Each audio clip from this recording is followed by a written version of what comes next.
Beloved Saints, today's 5-minute message of redemptive history is about Pekah in the history of the kings of Israel from the 4th book of Redemptive History series, God's Profound and Mysterious Providence.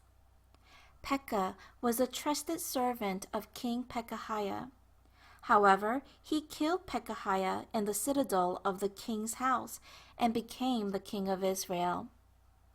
Thus, Pekah was the first king of the 8th dynasty of the northern kingdom of Israel, and overall, he was the 18th king of the northern kingdom of Israel.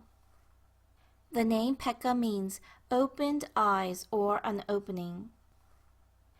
First, Pekah's eyes were open toward lust for power. Pekah was one of the top servants who had access to Pekahiah's citadel of the king's house. He was most likely much loved and trusted by Pekahiah. However, once Pekah had his eyes open toward lust for power, he mobilized 50 Gileadites who followed him to brutally kill Pekahiah and became king of Israel. Later on, just as he had killed Pekahiah, Pekah was also brutally murdered by Hosea. 2 Kings 15 verse 30 states, "Then Hosea son of Elah conspired against Pekah son of Remaliah. He attacked and assassinated him, and then succeeded him as king in the 20th year of Jotham son of Uzziah." So ultimately, Pekah reaped exactly the lust for power which he had sown and was killed tragically. Everyone, lust for power and worldly greed ultimately gives birth to sin. The reason is because this lust for power and greed leads to deceit, lies, theft, and it even brings forth death. This is stated in James 1:15. Thus, let us not be like Pekah, who opened his eyes toward lust for power. Instead, let our eyes be open to God's will and proclaim the gospel of Jesus Christ to many others. Let us speak the truth and lead others to the path of righteousness. Second, Pekah's eyes were open toward international politics. During the days of Pekah's reign, Assyria was experiencing rapid growth. Pekah, king of Israel, allied with Rezin, king of Aram, to institute an anti-Assyrian policy in order to oppose Assyria. The reason was because Assyria was growing rapidly in power. Pekah feared that Assyria would become a dominating force that would reign supreme over many nations. So, Pekah, in his own way, had his eyes open toward international politics and skillfully developed a diplomatic policy.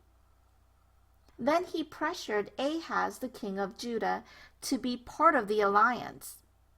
However, Ahaz did not agree and he adopted a pro-Assyrian policy. Therefore, Pekah attacked the southern kingdom of Judah and killed 120,000 soldiers in one day and captured 200,000 prisoners, including women, to Samaria. Pekah developed a diplomatic policy as he wished, and he attacked the nation that were not with him, and he gained a great victory. Superficially, it may seem as though Pekah's diplomatic policies had succeeded. However, King Ahaz of Judah, who was attacked by Pekah and Rezin, requested reinforcement troops from Assyria. Tiglath-Pileser, king of Assyria, gladly obliged and attacked the northern kingdom of Israel.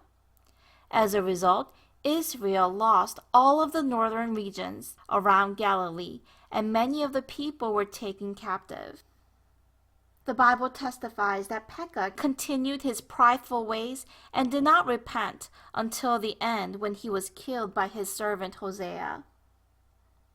Beloved saints, even though Pekah's eyes were open toward international politics, he was destroyed as a result of his pride. Proverbs 16 verse 18 states, "Pride goes before destruction, and a haughty spirit before stumbling."